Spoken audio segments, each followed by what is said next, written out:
Chapter 2. 3 nights later, old Major died peacefully in his sleep. His body was buried at the foot of the orchard. This was early in March. During the next 3 months, there was much secret activity. Major's speech had given to the more intelligent animals on the farm a completely new outlook on life. They did not know when the rebellion predicted by Major would take place. They had no reason for thinking it would be within their own lifetime, but they saw clearly that it was their duty to prepare for it. The work of teaching and organising the others fell naturally upon the pigs, who were generally recognised as being the cleverest of the animals. Prominently among the pigs were the 2 young boars named Snowball and Napoleon, whom Mr. Jones was breeding up for sale. Napoleon was a large, rather fierce-looking Berkshire boar, the only Berkshire boar on the farm. Not much of a talker, but with a reputation for getting his own way. Snowball was a more vivacious pig than Napoleon, quicker in speech and more inventive, but was not considered to have the same depth of character. All the other male pigs on the farm were porkers. The best known among them was the small fat pig named Squealer, with very round cheeks, twinkling eyes, nimble movements, and a shrill voice. He was a brilliant talker, and when he was arguing some difficult point, he had a way of skipping from side to side and whisking his tail, which was somehow very persuasive. The others said of Squealer that he could turn black into white. These 3 had elaborated old Major's teachings into a complete system of thought, to which they gave the name animalism. Several nights a week, after Mr. Jones was asleep, they held secret meetings in the barn and expounded the principles of animalism to the others. At the beginning, they were met with much stupidity and apathy. Some of the animals talked of the duty of loyalty to Mr. Jones, whom they referred to as Master, or made elementary remarks such as, "Mr. Jones feeds us. If he were gone, we should starve to death." Others asked such questions as, "Why should we care what happens after we are dead?" Or, "If this rebellion is to happen anyway, what difference does it make whether we work for it or not?" And the pigs had great difficulty in making them see that this was contrary to the spirit of animalism. The stupidest questions of all were asked by Molly, the white mare. The very first question she asked Snowball was, "Will there still be sugar after the rebellion?" "No," said Snowball firmly. "We have no means of making sugar on this farm. Besides, you do not need sugar. You will have all the oats and hay you want." "And shall I still be allowed to wear ribbons in my mane?" asked Molly. "Comrade," said Snowball, "those ribbons that you are so devoted to are the badge of slavery. Can you not understand that liberty is worth more than ribbons?" Molly agreed, but she did not sound very convinced. The pigs had an even harder struggle to counteract the lies put about by Moses, the tame raven. Moses, who was after all Mr. Jones's especial pet, was a spy and a tale-bearer, but he was also a clever talker. He claimed to know of the existence of a mysterious country called Sugar Candy Mountain, to which all animals went when they died. It was situated somewhere up in the sky, a little distance between the clouds, Moses said. In Sugar Candy Mountain, it was Sunday 7 days a week. Clover was in season all year round, and lump sugar and linseed cake grew on the hedges. The animals hated Moses because he told tales and did no work, but some of them believed in the Sugar Candy Mountain, and the pigs had to argue very hard to persuade them that there was no such place. Their most faithful disciples were the 2 cart horses, Boxer and Clover. These 2 had great difficulty in thinking anything out for themselves, but having once accepted the pigs as their teachers, they absorbed everything they were told and passed it on to the other animals by simple arguments. They were unfailing in their attendance at the end of meetings in the barn, and led the singing of Beasts of England, with which the meetings always ended. Now, as it turned out, the rebellion was achieved much earlier and more easily than anyone had expected. In past years, Mr. Jones, although a hard master, had been a capable farmer, but of late he had fallen on evil days. He'd become much disheartened after losing money in a lawsuit, and had taken to drinking more than was good for him.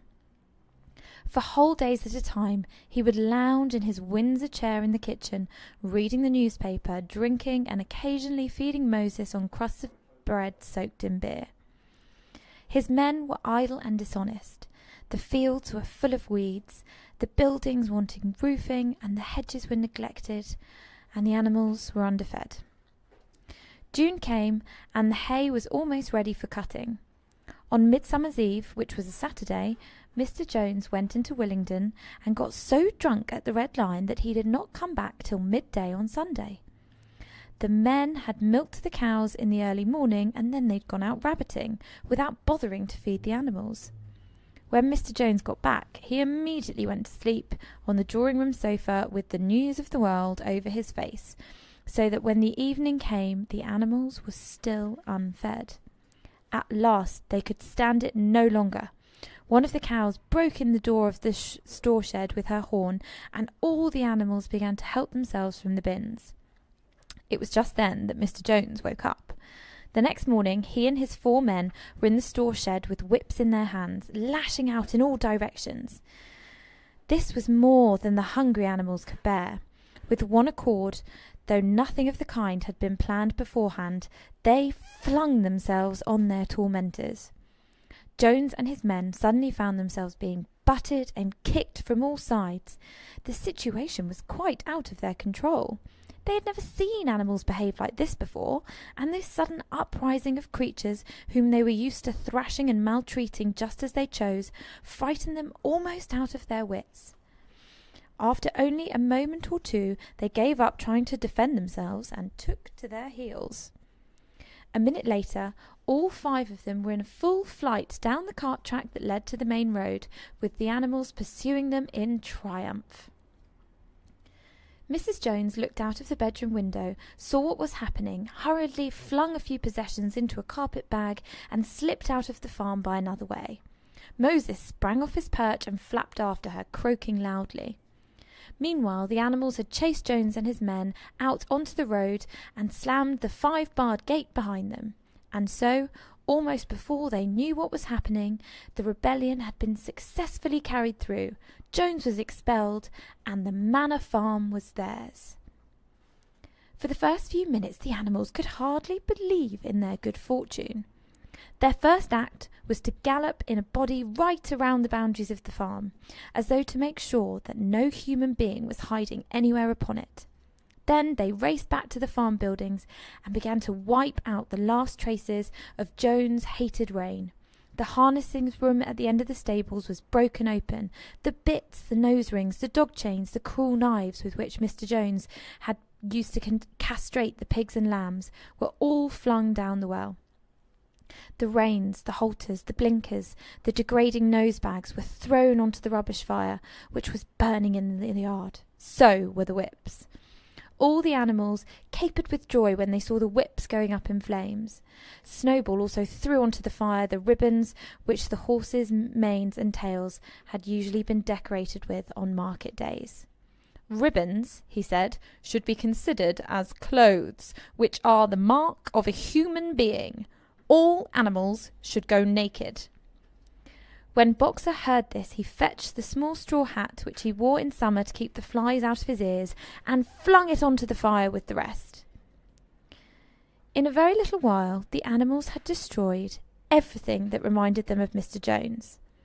Napoleon then led them back to the store shed and served out a double ration of corn to everybody, with 2 biscuits for each dog.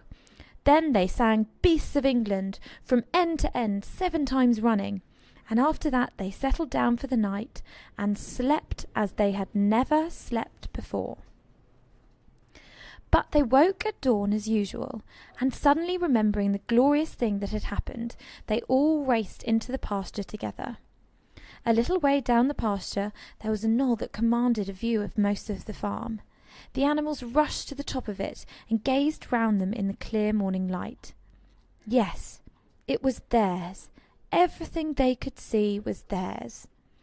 In the ecstasy of that thought, they gambolled round and round and hurled themselves into the air in great leaps of excitement. They rolled in the dew, they cropped mouthfuls of the sweet summer grass. They kicked up clods of the black earth and snuffed its rich scent. Then they made a tour of the inspection of the whole farm and surveyed with speechless admiration the ploughlands, the hayfield, the orchard, the pool, the spinney. It was as though they had never seen these things before, and even now they could hardly believe that it was all their own.